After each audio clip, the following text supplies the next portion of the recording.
જય શ્રી કૃષ્ણ. શ્રી રામનવમીના ઉત્સવની આપ બધાની ખૂબ ખૂબ મંગલ બધાઈ. આજે આપણે શ્રી રામનવમીના ઉત્સવનો ક્રમના ઉપર થોડીસી ચર્ચા કરી અને જોઈએ કે ઘર સેવાની અંદર આપણે આ ઉત્સવ કેવી રીતે કરી શકીએ છીએ, શું પરિવર્તન સેવામાં આવે છે અને આપણા પાસે ઘરમાં ઉપયોગ વસ્તુથી અને શ્રી આચાર્ય ચરણની કૃપાથી, આપણા ગુરુદેવની કૃપાથી કેવી રીતે આપણે આ સેવાક્રમ કરીએ છીએ એનો એક નાનકડો વિડીયો જોઈએ. સર્વપ્રથમ બધાની એક જ વિનંતી કે બધા જ પોતપોતાના ગુરુઘર ગુરુદેવની આજ્ઞા મુતાબિક સેવા કરશું એ સંકલ્પ સાથે આપણે આ વિડીયોનો પ્રારંભ કરીએ. રામનવમીના ઉત્સવની વિશેષતા આજથી એ છે કે આજથી ઉષ્ણકાલોના બધા કર્મો વિશેષતાથી શરૂ થઈ જવાના કારણે આજથી પ્રભુના જે મંગલાના ક્રમ છે એમાં ઠાડા સ્વરૂપ વિશેષતાથી ઉપરણો ધરે છે અને લાલનનું સ્વરૂપ હોય તો માત્ર ઓઢણી જ ધરશે, ઝાલર વગરની.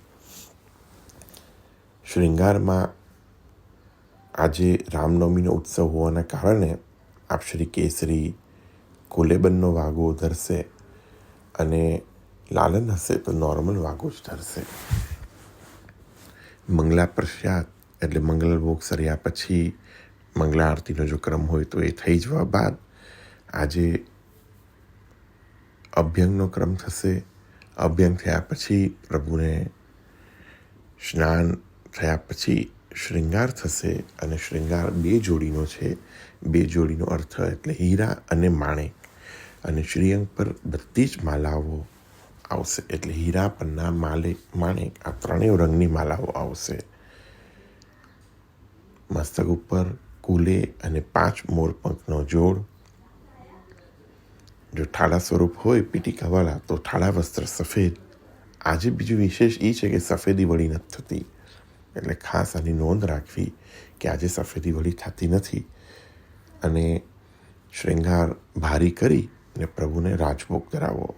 રાજભોગની અંદર યથાશક્તિ રૂપે જે કંઈ પ્રાકૃતિક સામગ્રી થઈ શકે, 5 સકડી છે, કઢી, ભુજના, છાસવાળા, જે કંઈ પણ આપણાથી પહોંચી શકાય એ પ્રેમથી જરૂર કરીએ. એક વિશેષ એ ધ્યાન રાખવું કે આ સંપ્રદાય ભક્તિનો છે, કોઈ સામગ્રી, કોઈ શૃંગાર, કોઈ સાહિત્યનો નથી. રાજભોગ સર્યા પછી સંભવ ને સવકાશ હોય તો જરૂરતાથી ફૂલમંડલી કરવી, અને એમાં પણ જો સંભવ હોય તો ગુલાબની ફૂલમંડલી કરવી. રાજભોગમાં દર્શન ખુલે એટલે રામચંદ્રજીના જન્મનો ક્રમ થાય એટલે એક નાનકડું થાળીની અંદર સ્નાનની પીઢા એટલે અષ્ટકોણ ચકલો પધરાવી, એમાં અષ્ટદલ કરવું કંકુનું અને જમીન ઉપર હલ્દીનું કરવું. પંચામૃતનો આખો સાજ જેવી રીતે દૂધ, દહીં, ઘી, બુરું, મધ.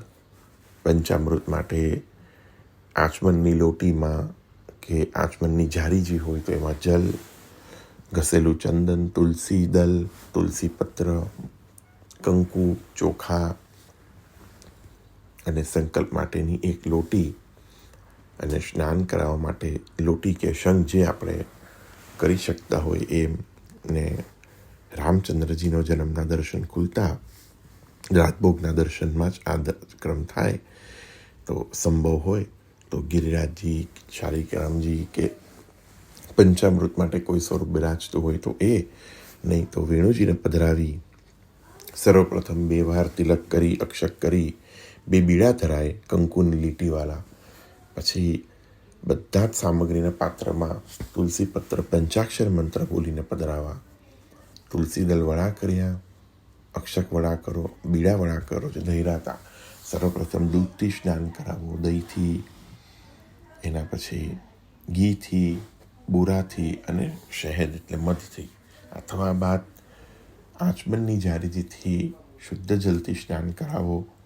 એના પછી ચંદનથી અભ્યંગ કરાવી, પાછા શુદ્ધ જલથી સ્નાન કરાવી, અંગ વસ્ત્ર કરી ને પ્રભુના દાદીજીની બાજુમાં પધરાવી એક પીતાંબર પર, અને અડધું પીતાંબર એમને ઢાંકી દેવું. એના પછી આપશ્રીને ફૂલની માલા ધરાવી અને પ્રભુને તિલક કરવા અક્ષત કરવા, એવી જ રીતે પંચામૃતા સ્વરૂપને તિલક અક્ષત ધરાવી 2 બીડા ધરવા, ને તરત જ ઠાકોરજીને પાણાનો ભોગ ધરવો. પણો એટલે કેસર, ઇલાયચી, બરાસ, ગુલાબજલ પધરાવી સુંદર પણો સિદ્ધ કરી, કેમ કે જન્મ થયો તો આપશ્રીને જે શ્રમ પડ્યો ભક્તોથી દૂર રહેવાનો, અને આ ભક્તોએ જે આપને આ સુંદર સામગ્રી ધરી એ સ્વરૂપે આજે આ પણો ધરવો. સર્વપ્રથમ પણો ધર્યા બાદ યથાસંભવ જે કંઈ પણ આપણી પાસે પ્રાપ્ત હોય દૂધગરણ સકડીની સામગ્રીમાં એ ઉત્સવ ભોગ સ્વરૂપે ધરવો. વિશેષતાથી દૂધ, દહીં, માખણ, મિશ્રી, કાચા સંધાણા, અન્નસખડીની સામગ્રી, દૂધગરની સામગ્રી, તળેલા પાકેલા મેવા,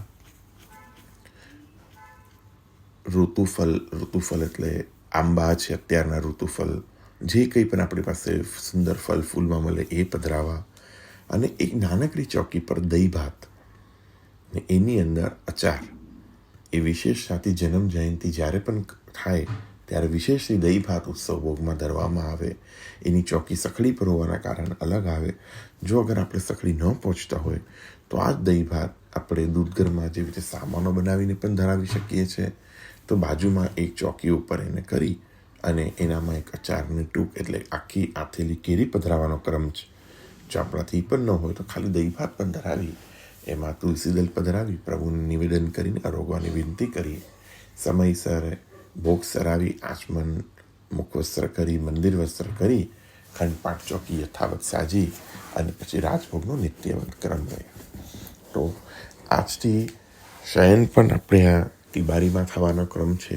એટલે જો આપણા ઘરે તો તિબારીને એ બધું શક્ય નથી તો શું કરવું, કે મંગલા પણ તિબારીમાં થાય તો શું કરવું. તો આજથી વિશેષ એ જો વધારે ન કરી શકીએ તો કાંઈ નહીં. જો આપણે સિંહાસનની આગળ તો થોડીક જગ્યા હોય જ, તો એક નાનકડો સો બાજોટ કે નાનકડો સો પાટલા જેવું પધરાવી ને આપણે સાંગામાચીની ભાવના કરવી અને એના ઉપર પ્રભુને જગાડવા. એટલે આપણે સાંગામાચી કે સિંહાસન જે આપણે ભેદ કરવો છે તો બંનેમાં એ ભેદ પણ થઈ જશે કે પ્રભુ જાગશે તો ત્યાં જ પાટ ઉપર બિરાજશે, શ્રૃંગાર પણ ત્યાં જ થશે અને રાજભોગ સિંહાસન પર થઈ જશે. તો આવી રીતે પણ આપણે આ ક્રમ ઘર સેવામાં કરી શકીએ છીએ. આપ બધાને આજના ઉત્સવની ખૂબ ખૂબ મંગલ બધાય. આપ બધાનો ખૂબ ખૂબ આભાર. જય શ્રી કૃષ્ણ.